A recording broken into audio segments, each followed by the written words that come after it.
Hoiberg will launch the three. Oh, he hits! Clobber to left field. Another double for Washington. This time it's Nick Kresnak. But no doubt, 2-run, go-ahead homer in the 7th. The bat flip puts the exclamation mark on a comeback. An RBI knock from Kresnak, who's had an incredible night. Sam Hoiberg, the son of the coach, to steal the bucket. Welcome back to the sports section, episode 9. Our point guard, Sam Hoiberg, is here. I'm Matthew Mounsey. And Sammy, I'm not going to lie to you. I got a card right here, but there's nothing written on it. So, all right, let's talk about some stuff. How are you, man? Yeah, I'm doing well. Like we just talked about off screen, I was a little bit frustrated, mainly with my individual performance against USC Upstate and the team. We did not play well, and I take some accountability for that. But yeah, I mean, it was not our best game as a team. I think coming off of those 3 big wins and then coming into this week where you play 2 lower major teams Winthrop was a really good team. The net rankings came out today. They're actually, which was surprising to me, 20 spots higher than Oklahoma. So, I mean, that was a good win. That was a huge one. We knew they were going to be a tough out. And then the Upstate game was just one we definitely should have got them by more than, I think it was 9 at the end, but it was a pretty close game. And we did not play well. Definitely my worst individual performance of the year.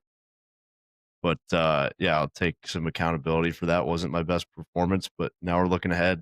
We got Creighton on Sunday, and that's definitely a big game. Really looking forward to it. Can't wait to see the crowd showing out for that. And, I'm going to try to leave this place with a winning record against Creighton. Yeah, and for people like myself that I guess I've gotten more familiar with Nebraska athletics and kind of how that operates. But for people that might not know, can you talk about sort of that in-state rivalry? I think it's kind of a unique one. Yeah, it is honestly very unique. I didn't realize how big of a rivalry it was when I moved here my junior year of high school because I wasn't fully enamored with Nebraska. I didn't grow up a fan of Nebraska. And people would give me digs about Creighton being better, and I just kind of laugh it off. I was like, oh, whatever, I don't care. Now it's, I get it.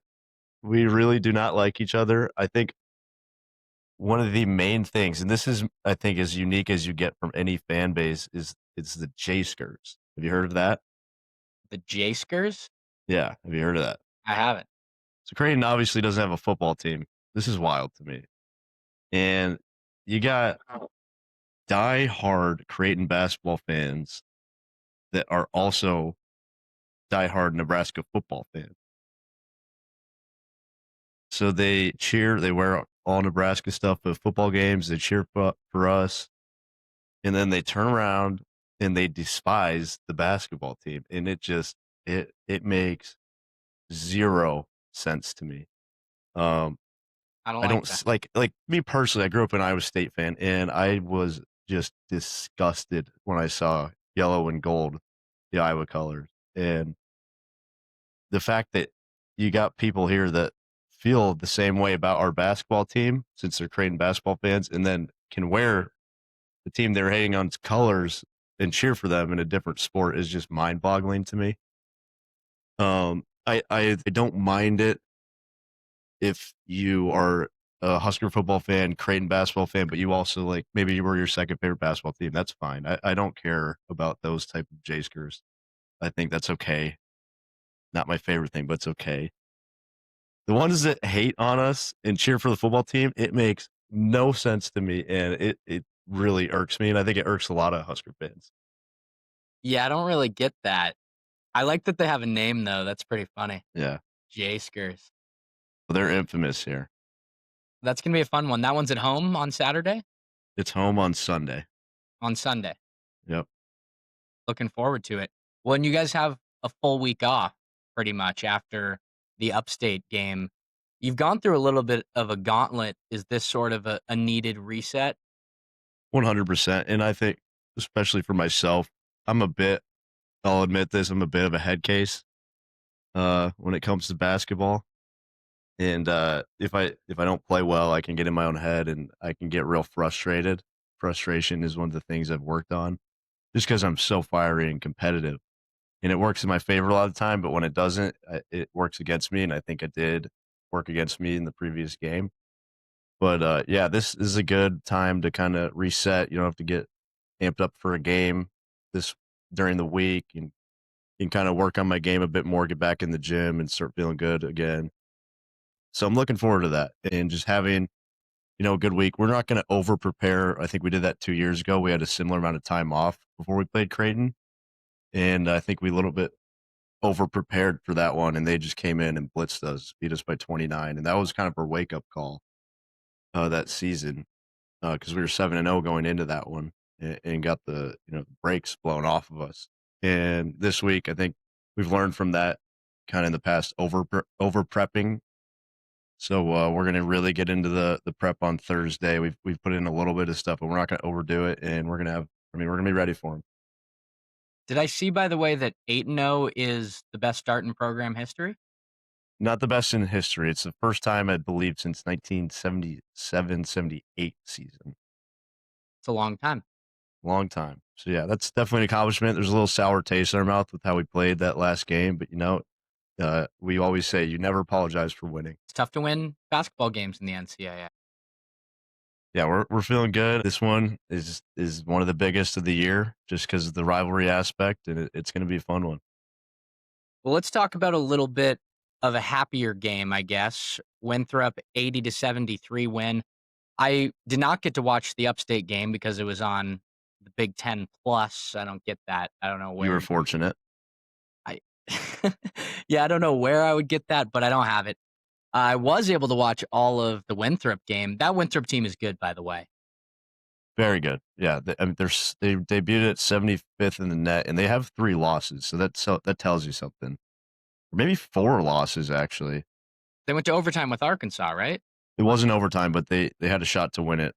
Okay. They were up by 1 with 10 seconds left. Arkansas scored, and then they came down and had a shot to win it. But yeah, they're a really, really good mid-major team, and we knew they were a good program coming in, and just getting that win was a big one.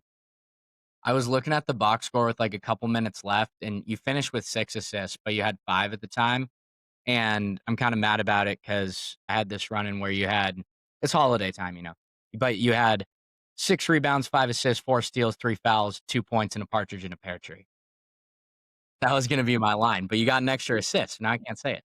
It's kind of funny because I would have had that, but they actually missed an assist. Did they go back? They went back the next day and put the assist in. Damn it. Shout out Seamus for fixing that, giving me one more assist. Is that your assist? I did have 6, 5, 4, 3, and 2 at the time. And a partridge in a pear tree. And a partridge in a pear tree. Yeah. How was your Thanksgiving, by the way? You guys had the team over, right? We did. It was great. Flick, who does our training table meals, they catered for us. Mom made her stuffing, which was great. That's a staple. That was the best part of the meal. But Flick did a good job. It was a good meal. Watched some football and basketball. It was fun. How about you? Nice. It was good. Went over to Joe's house. Had a nice Winnick family Thanksgiving. It was good. Brother and sister, his sister and her husband had flown back from Tokyo that morning. Wow. Yeah, Tokyo, I think. Yeah. And so that was kind of crazy, but it's cool to hear about their trip. A bunch of they went on a bullet train. Really? What'd they say? I guess it goes like 250 miles an hour. Yeah. Was it a wild experience? Did you ask them about it? Yeah, they said it was kind of like an Amtrak inside. Like it felt like a regular train. And then it's just going like 300 miles an hour. It's nuts. But I gotta get to Japan, man. I want to go visit Keisei. Yeah, is he playing there? He's playing there. I don't know what the city is, but he's making good money. They have an odd rule where if you go play in Japan your first year pro, you can only make a rookie salary, which isn't very much there. But since he played a year in the G League, that takes that rookie year out so he can go in and make a normal salary. And yeah, I think I've seen some pretty sweet highlights of him. He's hooping again, and he's playing. This is a fun fact. He's playing with Jahlil Okafor. No way. Who was on his G League team last year. And they're both in Japan together? They're both on the same team in Japan. If you had told me in 2016 when Jahlil Okafor was I think it was 2016 at Duke, 2015 maybe, just dominating. I mean, I remember watching a game with my dad in the living room, and he was talking about, yeah, he's the number one pick, no question. He was a little bit too late. His style of play, I think he would have been dominant in the 2000s, but look at him now. He's playing with my college roommate for 3 years in Japan. That's crazy. God, he was so good at Duke. Oh, he was amazing. Just your typical back to the basket 5, strong as shit, great touch, great post moves, but couldn't shoot it, and the NBA passed by him. Yeah, and I felt he was kind of in that Anthony Davis college era where he seemed like he was gonna be the next AD, or I guess at that time wouldn't have been like the next really, but it seemed like he had a similar skill set, but AD clearly evolved, and I I feel like AD keeps growing. I don't know. He seems taller all the time, but yeah, God, he was so good. Who else And was the interesting thing about AD was, I mean, he was pretty traditional 5 in college, but he had a late growth spurt and played guard his first couple of years of high school. So the fact that he evolved into what he is now makes sense considering his past. And I doubt Jahlil was working on his handles his first years of high school. I'm just assuming here, but he was probably big his whole life and never had to shoot, never had to dribble. And yeah, unfortunately, now he's playing Japan. I hope he's doing well in Japan. But I mean, there's some good money over there. I know Casey's a star over there. I know he makes good money. But yeah, that's just a fun fact that his first 2 years of pro ball is with Jahlil Okafor. That's awesome. Japanese Steph Curry. Absolutely. Well, and during that, or I guess it was 2 years ago? Or 2 last years ago. Yeah, 2 years ago when you guys were in the tournament, and obviously me and Charlie had watched pretty much every game, and we were both like, "Just wait till the world finds out about Casey. Just wait till everybody finds out." And then he had like 30 in that first round game. I don't think he ended with 30, but he came out hot. Yeah. And he actually had some good pub going into that because we played Indiana in the Big Ten tournament. And that's when teams or people really start to watch all the conferences. I feel like if you weren't the whole season, you'll watch those conference tournament games. And he just had one of the, I mean, most insane heaters I've ever seen in the end of that first half versus Indiana. If you're curious, go watch those highlights. You will not be disappointed in Casey's Indiana highlights. The shots he was hitting, the shot making was just unbelievable. Gabe Cupps was guarding him, and he actually was doing a pretty good job on him. But the shots Casey was making was just ridiculous. And we won that game by like 30. And he was starting to get some pub. He had national publicity by that point, just because he was so fun and had some crazy games. But yeah, I think people were ready for him to be one of those March Madness superstars that doesn't look the part, and he came out hot and made that start of the game interesting. Where did he come from again? Was he at a junior college? He was at Ranger JUCO in Texas, middle of nowhere, Texas, I believe, and he didn't speak a lick of English.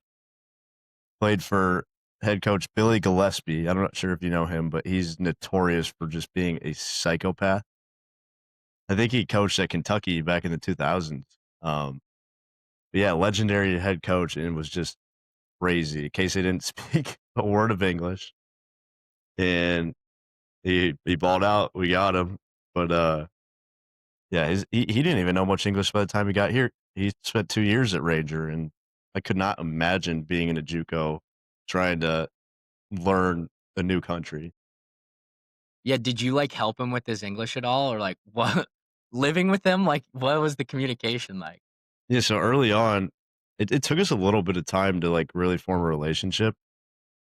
But early on, he would like type things into Google Translate when we were together and show me, like just to have conversations. And then we spent a lot of time together during the winter break, and he started like cooking for me, making Japanese dishes, and that's where we really got close. We played some video games together. His English got very good by the end of his time here. It's still like kind of broken English, but you could have a full conversation with him.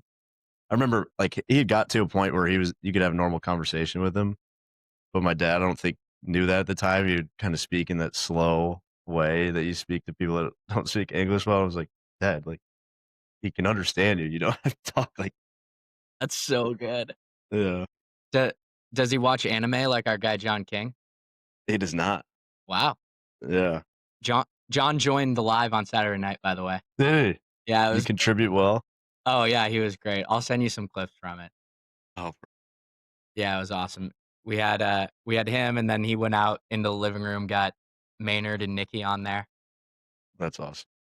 Yeah, it was a good time. Frogs had a big win, beat Cincinnati by 1 million. Did you see, by the way, that was the second lightning delay that TCU has had in football games this year?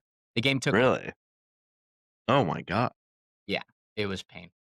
Oh, and not to like sour the energy here, but rivalry week did not go well for the pod.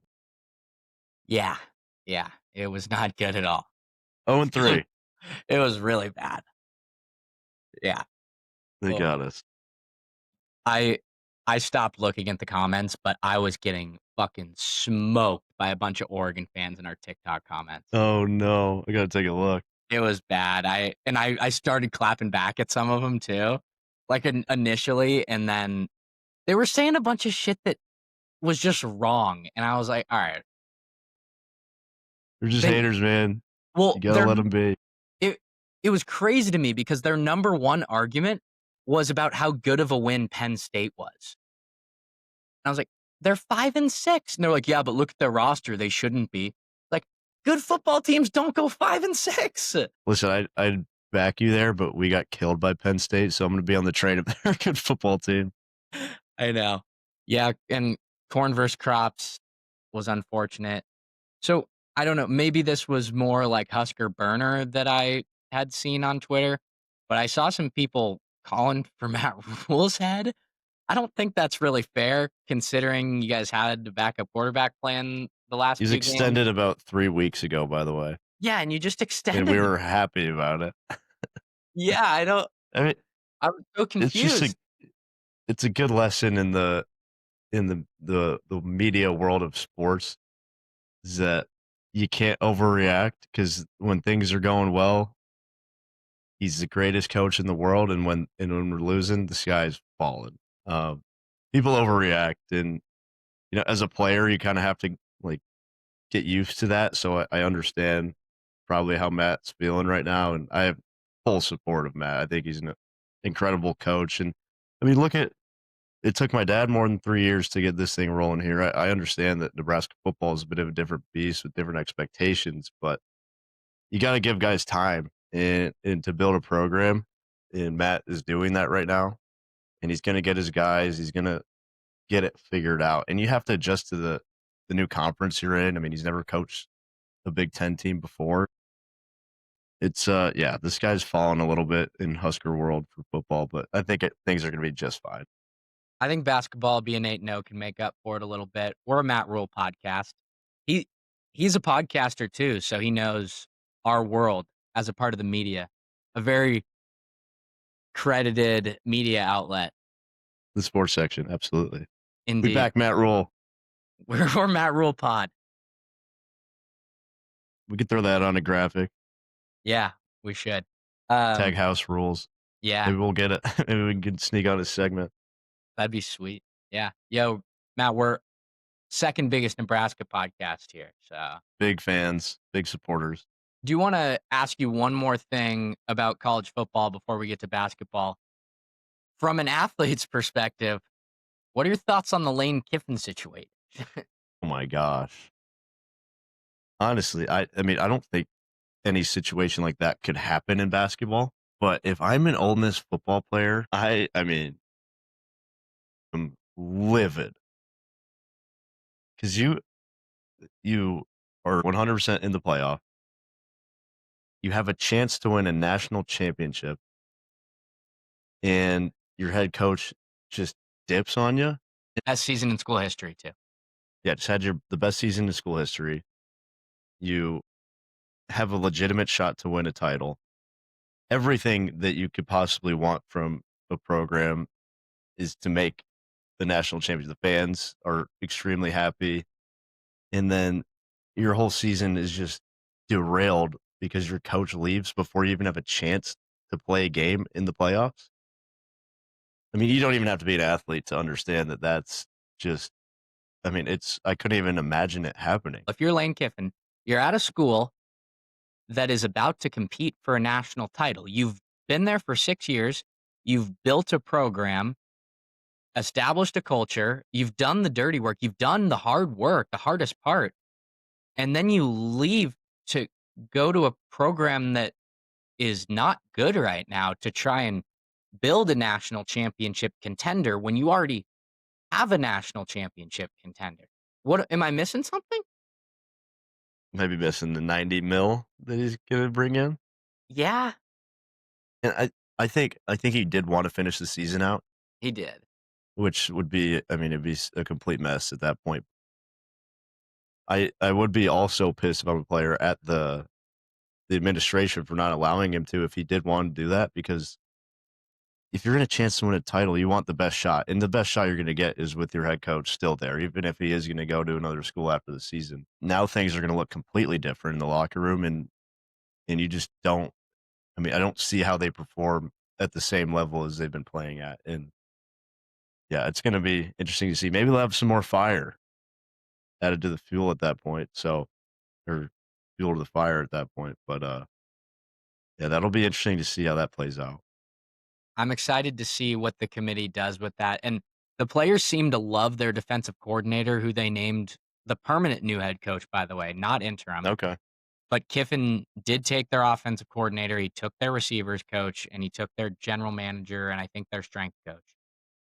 And I understand it from an Ole Miss administration perspective, because you're giving the guy an extra month to poach your players and convince them why they should follow him to LSU.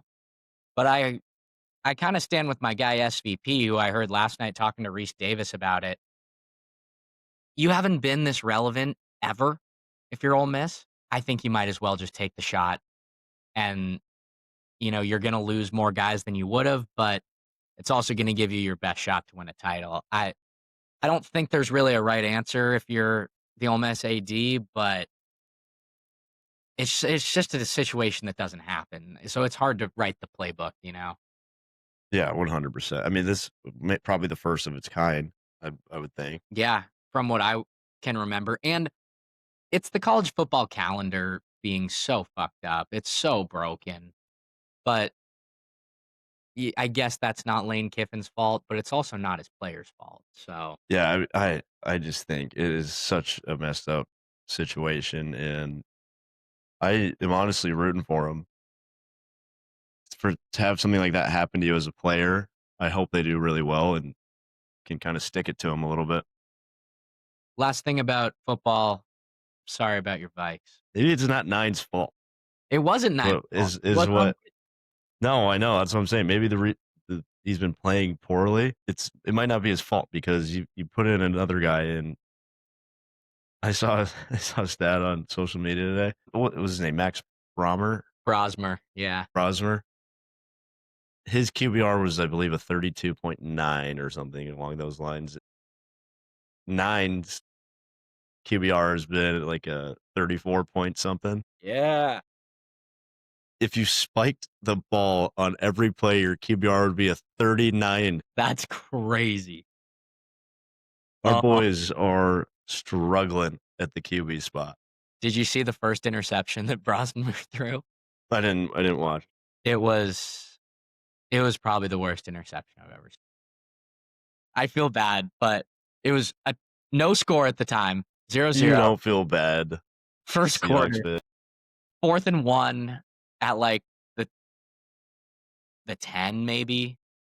Like pushing down the field. And Vikings go for it. Brosmer is rolling out, and DeMarcus Lawrence is just dragging him down.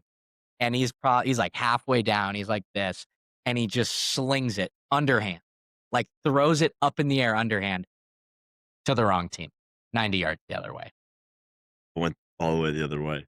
There was nobody in front of him. Yeah, it's an NFL play if I've ever seen one.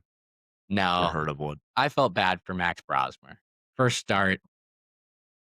All right, well, sorry about your Vikes, and you'll get 9 back at some point. But let's talk some college hoop. Oh, I want to go back to that Winthrop game really quick. Was that rank? That was rank. He Is that what you want to talk about? He caught fire in the second half. Holy smokes! Yeah, he was okay. I think he left the room. He was unbelievable. I mean, it was one of those things where he's throwing that thing up and it was going in. The basket probably looked, I mean, tenfold the size, and he carried us to that win. I mean, we were just giving him the ball in that fly and run back on defense because you knew it was going in. He had 31 on 11 of 18 and 7 for 10 from 3. I think he started the second half 5 for 5 from deep. That'll do it. It was outrageous. Yeah, I think we got up like 16 or something. And then they made some shots. That's one thing that keeps happening to us at the end of games. You didn't watch the Upstate game. We'd gotten up by 14, 15-ish, and they just started throwing up some bullshit and making everything. They cut it to 3. After you were up. I think it was 3. They were turning us over. That was bad on us, but they were hitting every shot they took. They were making, and Winthrop was the same thing. I think they cut it to 3. They were hoisting in the second half, and that team can shoot. They can really shoot it, yeah. Kareem Rozier played at Duquesne. We played him 2 years ago. He was a freshman. He had 16 on us. He's a baller, man.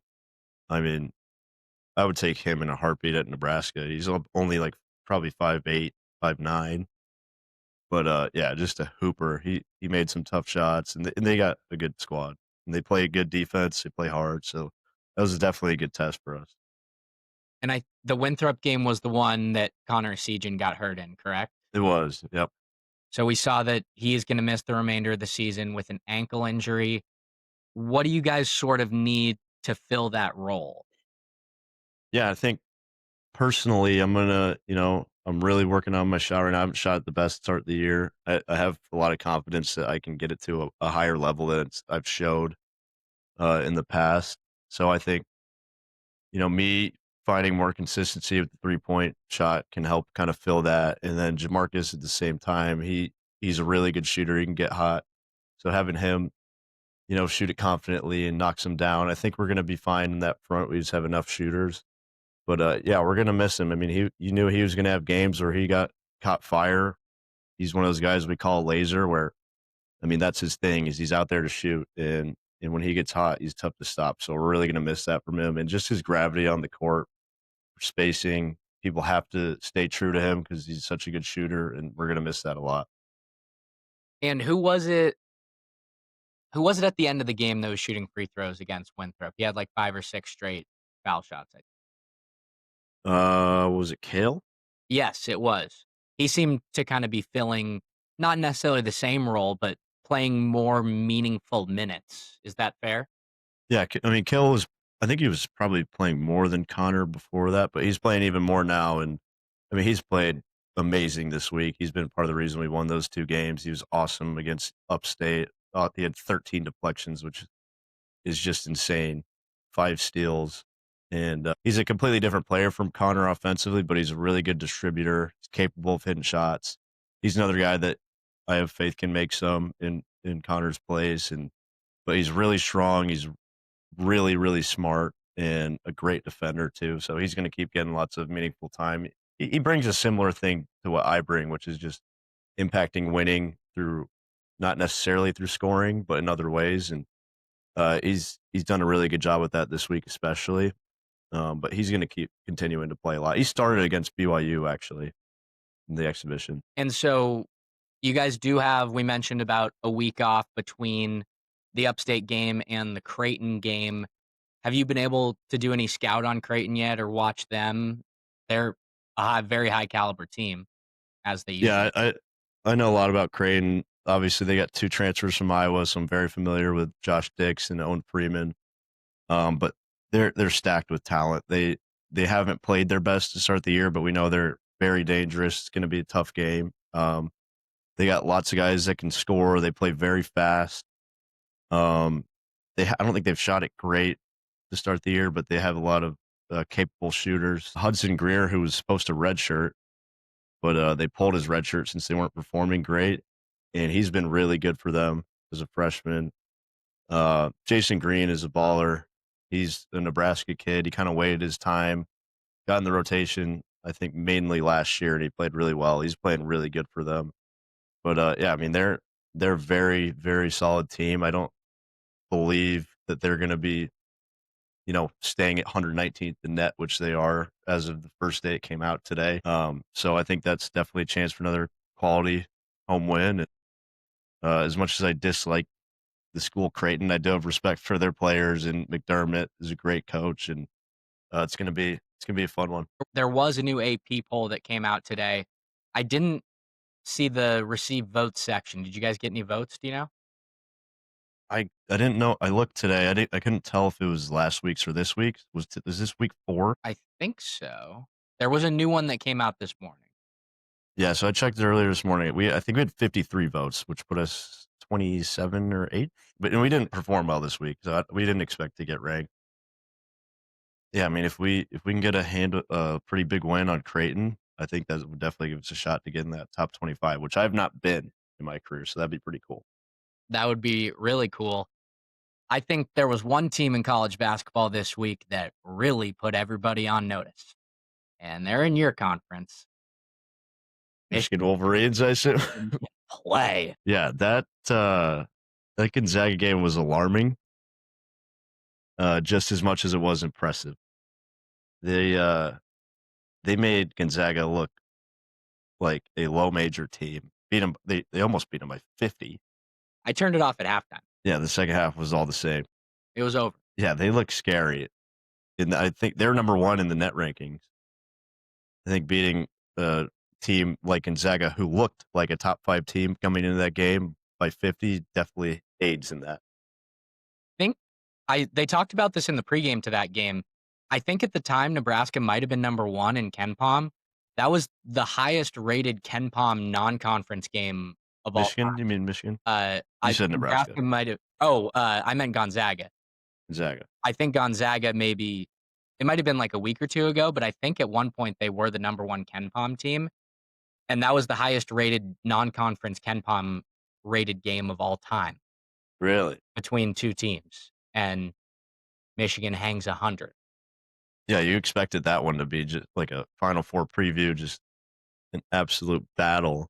And like you said, you could turn it off at halftime and know what happened. Yeah, that thing was over. I really thought the Players Era tournament was awesome. Did you get to watch any of the other games in that? Because it seemed like it was structured really well. Except for the Cyclones, by the way. They got screwed. Yeah, I mean, I love Feast Week. Being able to watch games in the middle of the day during the week. It's got a bit of a March feel.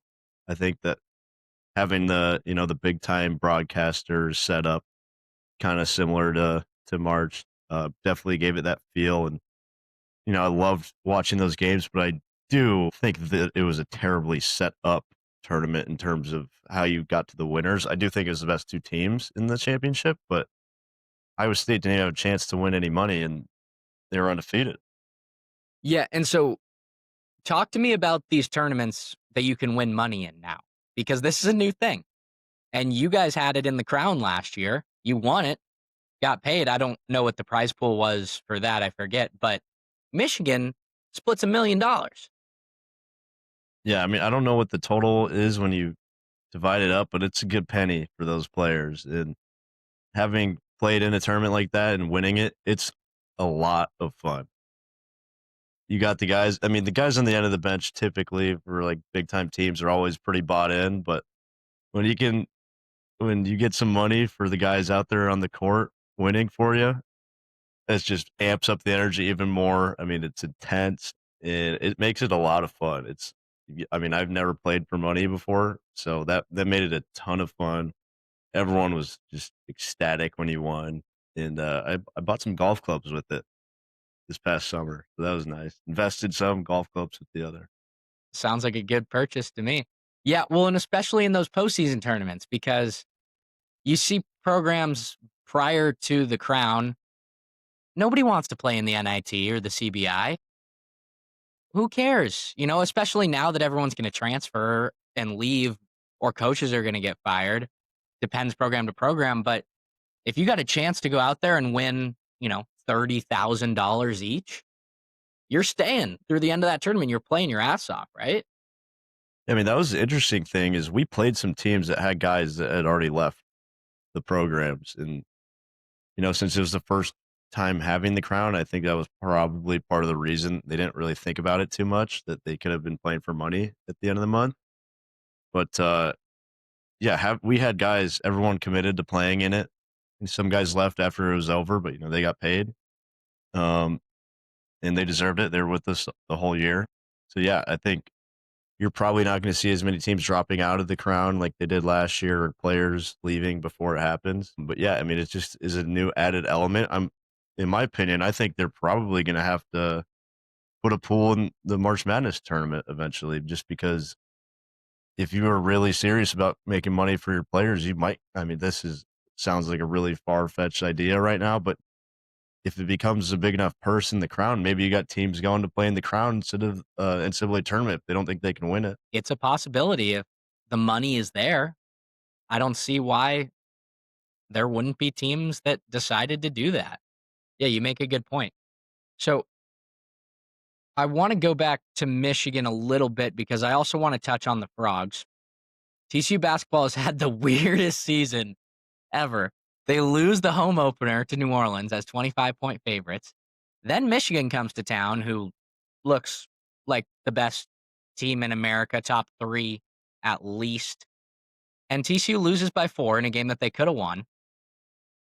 And then they go to San Diego this last week, beat number 10 Florida, the defending national champions, on Thanksgiving, and then beat Wisconsin the day after. And TCU is now a quad 1 win for Michigan. Yeah, shout out Brock Harding, man. He has been absolutely balling for the Frogs. Former Big Ten guy. Good dude. But yeah, they look really good. I was watching those games. They have good pieces. I like, I think it's the Levishus, how you say it. He played at Oregon State last year. We played against him. He's a good player. Make some shots for you. But like we talked about earlier with the sky falling mentality, people expected the Frogs to just be absolutely terrible after that first game loss. But look at them now. You got to be thrilled to be a Frogs basketball fan at the moment. Yeah. Colby and Connor Neal were at that game, boots on ground on Thanksgiving. I know Connor Neal is a pretty diehard Frogs fan. He has some passionate feelings about what their program is. He is. He's not a big Jamie guy. He keeps saying that he's going to leave us some voicemails after basketball games, but they've been winning, so I don't think he can get too mad. Yeah, Connor, if you're listening, leave us a positive Jamie Dixon voice note, because I've heard you express your feeling multiple times about him, and I'm not going to get into detail here. We love spreading positivity, but they weren't positive messages. But he's been killing it ever since that New Orleans loss. Can't be upset. The smile on your face, Connor. Leave us a message, buddy. Yeah, and I do have a good stat for you back to Michigan and the Big Ten. That was their win against Gonzaga was the second largest win by a Big Ten team against an AP-ranked opponent of all time in Big Ten history. Yeah. The only other one that was bigger was number 20 Minnesota beating number 12 Indiana 106-56 on February 27th, 1994. I mean, that's a crazy score. But, yeah, I mean, the fact that it was against a Gonzaga team who truly, I mean, they were number 1 in Ken Palm at one point, truly looks like a top 5 team, is just absurd. It's going to be fun playing against them. The other biggest riser in the rankings this week was Vanderbilt, moving from 24 to 17. I don't know if you've seen any of them this year, but they handled a really good St. Mary's team in the battle for Atlantis. And I want to give a quick shout out here. Hold on. Mikey Lewis is his name for St. Mary's. This kid is a baller. He had 19 in the first half. I believe he went scoreless in the second half against Vandy. He's going to make multiple millions of dollars next year. He's a projected second-round pick right now, but he's probably going to go somewhere and make a ton of money. This is a talented St. Mary's team, so shout out to them. But Vanderbilt completely handled them. I know all about Mikey Lewis. We played him last year. He was a freshman, and he was, I think he had 20+ points when we lost to them at the Pentagon. Yeah, they were a really good team. I believe a 3 seed last year. A really good program, and I'm curious what their money's like over there, because I mean they're obviously going to try to keep them, and it's not like St. Mary's is your typical mid-major to where guys are just going to up and leave. Try to play in a bigger conference. So that'll be interesting to see what he does. But he definitely probably got a pretty big price tag now. Yeah, definitely. And I've been talking to my guy Tim Daly about it. I don't know if you've seen him. We've had him on with Krez to talk college football a little bit, and then he joined the live on Saturday. We were talking college football, but he goes to St. Mary's. He's in Moraga, and he's been talking about this kid for 2 full years and has gotten to see a lot of good St. Mary's basketball. We'll have to have him on with us sometime because he watches more college basketball than anybody I know. He was texting me about how good he thinks Vanderbilt is, and I think they can threaten in the SEC, which is a really good conference. Once again, Alabama's really good. Auburn looks really good. And speaking of the SEC, there are some outstanding games this week. This will be tonight, Tuesday night, for everybody listening. Florida is going to Duke. That's number 15, number 4. Also on Tuesday, number 16 UNC at number 18 Kentucky. We're just loaded this week. Listen to the Saturday slate. Number 10 Iowa State at number 1 Purdue. Number 4 Duke at number 7 Michigan State. Number 6 Louisville at number 22 Indiana. Number 14 Illinois at number 13 Tennessee, who just had a great win last week against Houston. And number 20 Auburn at number 2 Arizona. All on Saturday. Wow. I'm really happy we're not playing Saturday so I can sit and watch that. Yeah, it's going to be a great slate. And you got conference championship football, too. It's going to be a great day. Great couch day. I love a great couch day. Oh, it's all time. You guys got a good, I guess, your parents' house, but you guys got a good couch set up there. We got a solid setup over here. Yeah, do you guys have a basement? Yeah, but it's a dungeon. We don't use it. But we got a 50-incher, and then we got a little small TV underneath. We can quad screen it, watch up to 8 games at a time. That's big time. This is a little off topic, but speaking of great couch days, I think we should name, we can do a combined, a top 5 couch days, like multiple or just in general, of the year for sports. I got my top 2 in mind. There's only 2 that should I think be there's more. Well, no, that should be 1 and 2 in my mind. All right, let's hear yours because I got my top 2. Thursday, Friday, the NCAA tournament. Yes, that's number 1. Yeah. That's number 1. What's your number 2? My number 2 outside of that, it's tough. I feel like it's college football playoff first round for me. Yeah, how many games do they play that day? Because that's a good day.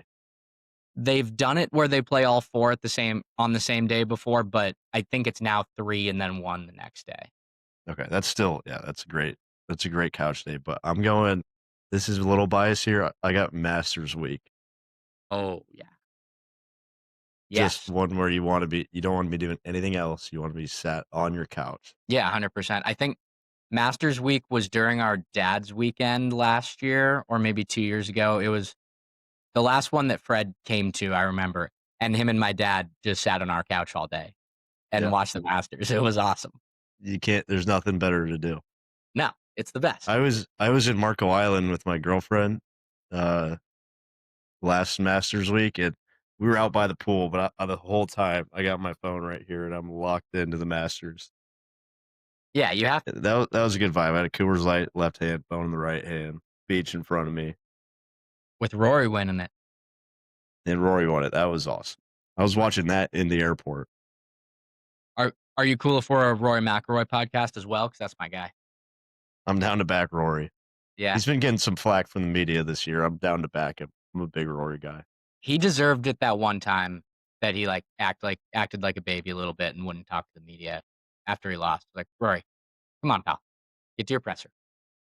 We're in the media. We can also see it from the other side. All right, we got to get 2 more couch days though. That's top 3. Yeah.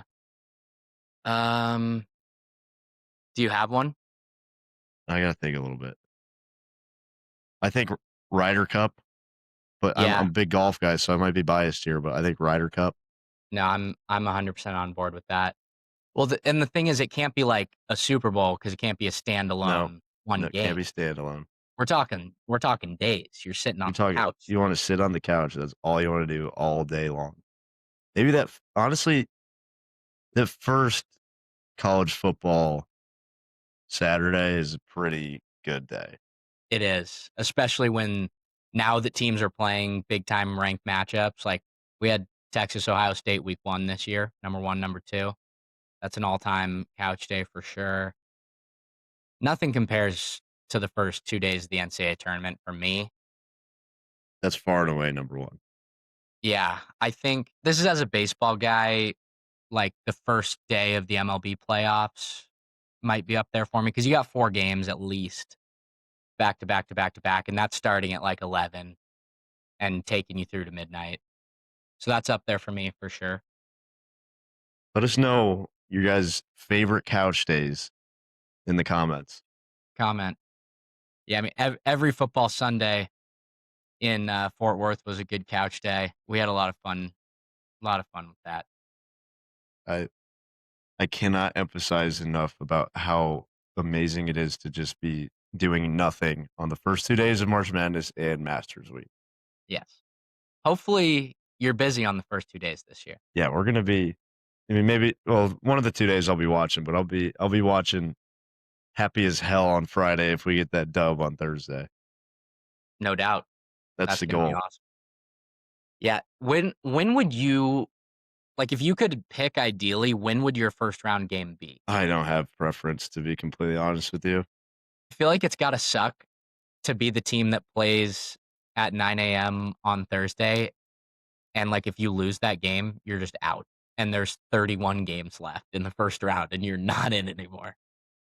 Yeah, that would be a rough one. The early game on Thursday would be rough, and I think the last game on Friday would also not be fun to wait on. At least how Right. I am. Like, it can only think about the task at hand, like the game I'm going to be playing when I'm, leading up to it. So, like, if it was Thursday, if it was all Thursday, I'd just be thinking about the game the next day, and then Friday especially, I would not be able to sit and enjoy watching games because I'd only be thinking about that Friday night game. So I think Friday night is probably one of the worst you could be in. Do you have a pregame ritual, by the way? Or like do you do something like the same? Do you eat the same thing? Like I know there's guys that do that. I don't have any superstitions. I think I heard this early in my career that you don't want to have superstitions because, say, like you had to wear a certain pair of underwear or something and you left them at home when you're on the road. You're going to psych yourself out and think you're going to have a bad game because you don't have your lucky underwear when they really have no effect on you playing. You don't got the Sa- drawers. same thing with the food. Like if I don't have that food option and I don't eat it, like I try to not psych myself out with superstitions. I talked about it before. I'm a bit of a head case, and this is something that has helped me with it. Meditating. I meditate somewhere between 2 hours before the game. That kind of calms me down and gets me in a good like flow. You perform higher with like a certain way you're breathing. Is something I've learned from like my sports psych meetings and stuff. So I do some breathing stuff, but that's really the only thing I try to do every single time. Obviously, get shots and warm up, but that doesn't count. So the meditating is the one unique thing I do. Maybe we'll have to make some one merch. Just you sitting right here. The Buddha pose. Throw that That on a is t-shirt. that is not how I meditate, but yeah, I would love to make sure of that. Oh, that's exactly how you do it. That's me transforming into one. Yeah. That's when you transform. I'll tell you what, one was not out last Saturday. That's for sure. That was Sam. Sam sucked last Saturday. We got plenty of time for one to be back. Let's go back to college basketball for a couple minutes. Is there anyone else maybe in the Big Ten that you wanted to talk about or that you've watched this week? Michigan State looks amazing. Mm-hmm. Talked about their program, how much affinity I have for them. Tom Izzo, because my brother played there, but they look, real good. Playing Duke at home is going to be such a fun game to watch. But yeah, Big Ten is a gauntlet. I've been a little bit surprised with Oregon. I know they didn't have Nate Biddle against Creighton. They got handled, but they have not been performing very well. So we'll see how they respond. Dana Altman's another great coach, so you just can never count out teams like that. But yeah, they were kind of on my mind this week. Dana Altman is a very good coach that I've seen too many times beat the Dogs. Yeah, Michigan State's really good. Obviously, very well coached. Another team that really stood out to me, I kind of mentioned it, Tennessee knocked off Houston. Houston's first loss of the season. They dropped from 3 to 8, I think. I don't doubt that Kelvin Sampson will get his guys back, but Rick Barnes has kind of been a little bit unable to win the big one at Tennessee. And I think getting a big non-con win early in the season against a team that just went to the Final Four, I think that says a lot about Tennessee. Have you seen them at all? I haven't watched them much, but I know Jacoby Gillespie very well. He played at Maryland last year, and he's a dog. Like, such a talented player. I mean, just one of those guys that is just hard to guard because he makes tough shots. And he's quick, and I saw he played really well for them. And I know they always got bodies, so they're going to be a really good team. Rank was just carrying like Rank bringing it. Some big box. What you got over there, Rank? No idea. What you got, Rank? For you? Oh, it's for Rank. He doesn't know what it is. Nice. We'll do an unboxing later on. Unboxing, yeah, I was gonna say. Nice. I got another good number for you on Tennessee. So they ended up losing to Kansas in the Players Era third place game. Kansas is back in the rankings this week. That was Tennessee's first loss to an unranked non-conference opponent in their last 40 games. They had a 40 game winning streak against unranked non-con opponents while ranked. Sorry. That's really unfortunate to lose that to Kansas of all teams, who probably was unranked for the first time. I don't know how long. Yeah. I'm assuming it was a long time. I think they're back in the rankings this week at least, but Darren Peterson could return against number 5 UConn. That game is also tonight for everybody listening, Tuesday night. Number 5 UConn at number 21 Kansas. Bill Self said today that Darren Peterson has looked good in practice, coming off a hamstring injury. Won't know until Tuesday whether he'll be available. But if they get Peterson back for UConn, that game at home, Allen Fieldhouse. Have you played at Allen Fieldhouse? I haven't. I've never been, actually. That's a bucket list for sure. So I've got a good story. My freshman year, when I was a bullpen catcher for TCU baseball, we went to play Kansas. 3-game series. They were horrible. They're much better at baseball now. But we swept them. We hung 30 on them on Saturday in a baseball game. But their baseball stadium is right next to Allen Fieldhouse. And so right after the Sunday game, we're getting ready to go. We have to drive like an hour to Kansas City and then fly out of Kansas City back to Fort Worth. And they don't have baseball locker rooms like at their field. They have a home locker room, but it's farther away than Allen Fieldhouse. They have to like walk like half a block to their locker room. It's not that big of a deal, but the visiting locker room is the Allen Fieldhouse visiting locker room. So we got to go in there and like shower and change on our way out. And, you know, I walked like right up to the tunnel and all the lights were out, but just looking up in that place, it's incredible. It's crazy. It's a high school gym basically that seats, 9,000, but it's wood bleachers, just vertical as you can imagine. The windows are awesome. I want to see a game there bad. It would be. Was there any fog? I did not see any fog. Yeah, but I didn't know if that was just. I didn't know if that was just a saying or not. I don't know. The lights were out, so maybe we couldn't see. It was also in like April or May. It was a warm day in Lawrence. It was like 100 degrees in Lawrence that day. Wow. So, yeah, and I mean that's an old building. Those locker rooms are small. Definitely not designed for a 40-man baseball team. Yeah. Oh, I can imagine. I mean, it probably doesn't even fit the big bodies of today's basketball teams. It was probably built back when your tallest guy was 6'6". and Yeah. you had normal-looking humans on the court, except Will Chamberlain. Right. Do you believe he had 100? You know, I feel like it's becoming a trend to think that he didn't because they don't have it on video. It's definitely a trend. Isn't there audio recording of him doing it?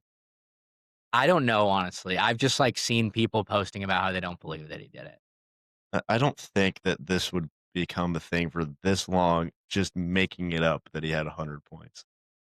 They wouldn't just have him take that picture. And if he averaged 50 and 25 one season, so if anyone could have done it, it was Will. I believe he had 100. I'm with you. Just wanted to check in on that. We have talked in the past about your guys' exhibition against BYU, kind of just as a comparison point. AJ DeBonsa looks like the real deal. He has scored 15 in all 7 of their games to begin his career. That ties Kevin Durant for the second longest streak in Big 12 history to start a career. Who do you think has the longest streak in Big 12 history? Little trivia question. Ooh, how long are we looking back here? Pretty recent. Andrew Wiggins? No, it's within the last 10 years. Is he pretty big time name? Yes. Give me a team. I'm not thinking of many names right now. Oklahoma. Oh, I guess Buddy they're in Hield. not Buddy Hield. Trae Young. Gotta Trae be Young. Trae Young. Trae Young was a dog at Oklahoma. Shout out Bahamas. Buddy Hield. Buddy Hield, I think, probably came on a little bit later. I don't know. That was just the first name that came to my mind because he played against my dad's Iowa State teams. He could hoop. He was fun to watch. I think he hung 40 on Kansas at Fog Allen, and I think they won that game maybe. They did, actually, and I think he had 43 maybe in that game. I remember that game. I think it went to double overtime maybe. But I saw Buddy Hield that year when Oklahoma was 2 seed in the tournament. I saw them play their regional final game at the Duck Pond in Anaheim, actually with my guy Tim Daly that I mentioned. This was 10 plus years ago now, I guess. God, that's been a long time. But it was Buddy Hield and Oklahoma against the 1 seed Oregon and Dylan Brooks. Oh, yeah. Buddy went 13 of 14 from 3, and he had 39 or 40. And Oklahoma beat him. Ridiculous. It was awesome. Yeah, I think I do remember that game. You were there. That's awesome. Yeah, we were sitting in the rafters at the Duck Pond, and Dylan Brooks went nuts for that Oregon team too. And I think I was actually at the Oregon first round game that year too. They were the 1 seed. I was, yeah. They were playing in Spokane, so 5 hours east of Seattle. And they were playing Holy Cross, who was the 16. And for about 34 minutes, it looked like Holy Cross was going to be the first 16 over 1. And But then you were probably cheering like crazy that game. It was awesome. It was awesome. And I think Dylan Brooks fouled out too. And oh, this could happen. And the whole arena, I mean, Eugene's not that far from Spokane, but the whole arena was behind Holy Cross besides the Oregon parents and fan section. It was so fun. That's one of the fun parts about March is when you got those different fans in there coming in to cheer. We talked about K-State at the Big Ten tournament a couple of years ago. Yeah. You should have heard the fans that game. I mean, they were just in shock at what he was doing. It was so much fun. It got loud in there. There was a good amount of Husker fans in Minneapolis, but he got the rest of the fans to start cheering for him because he was just putting on a clinic. And speaking of Dylan Brooks, he's an interesting case to me. Obviously, gets a lot of hate, which is pretty warranted for his act. So my brother works for the Spurs. He's hung out with NBA guys plenty, and he met Dylan Brooks when they were out one time, and he said he was the nicest guy ever. Really? You would expect him to just kind of be an asshole because he is on the court, but he seems. And I think people saw this. Was it on was it on the Starting Five Netflix show? Did they have a Dylan Brooks feature in that? I couldn't tell you. I don't think I watched that all the way through. I don't remember exactly what it was from, but it was a Dylan Brooks feature, and he was at dinner with friends and family, and he was it almost made people uncomfortable how like nice of a guy he seemed like, just I think because of his Really? on court antics. But yeah, apparently he's a super nice guy. And that's not even why I brought this up, but he also gets a lot of hate for not being very skilled and just like a kind of a dirty work guy. Mm-hmm. If you watch his Oregon tape, he was skilled and an absolute baller, and he used to shoot it better. He's only shooting 32% from three this year. But I mean, at Oregon, he had a strap, if I remember. Yeah, he was incredible at Oregon. He's also averaging 21 this year, which I just found out. Shout out Dylan Brooks. I know we might not be a Dylan Brooks pod because you're a Oregon hater, but we're not a Dylan Brooks pod. But there is one Oregon Duck that I really do like. I'll give him his credit. Marcus Mariota's the man. He is. He was great on game day when it was in Eugene against USC. And then he was awesome on Sunday Night Football last night, too. The Commies took the 10-2 Broncos to overtime and went for 2 in the win in overtime. Didn't get it. But speaking of that brings up a little heartbreak for me. We haven't talked about fantasy yet. No. I was playing against Charlie. Oh. And I played Amon Ra, who got hurt. And he had 0 points. So that I just assumed it was a loss. But I had a chance, and I was up 90-89. He had RJ Harvey back up, I believe, for the Broncos running back. Yeah.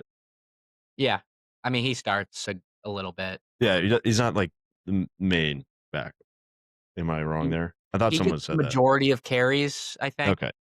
But yeah, anyway. Anyways, he was projected about 13 points. It was supposed to be. I mean, I think he had like 8 or something at this point. Maybe it was 12, but I was up by 1 point, and there's 2 minutes left in the game. Commanders got the ball, and I'm just praying, please don't go to overtime. It's giving me a 99% chance to win at this point. Obviously went to overtime. He scored a touchdown in overtime. Completely screwed me from having the win over my twin brother. But yeah, that sucked. That's not good. My game actually is coming down to tonight.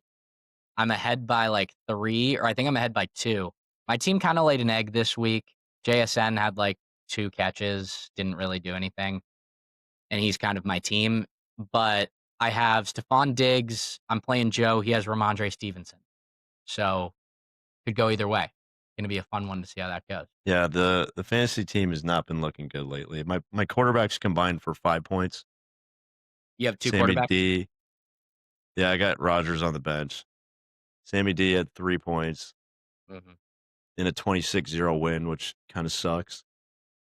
But yeah, I mean, tough loss. Coming down to overtime of all things.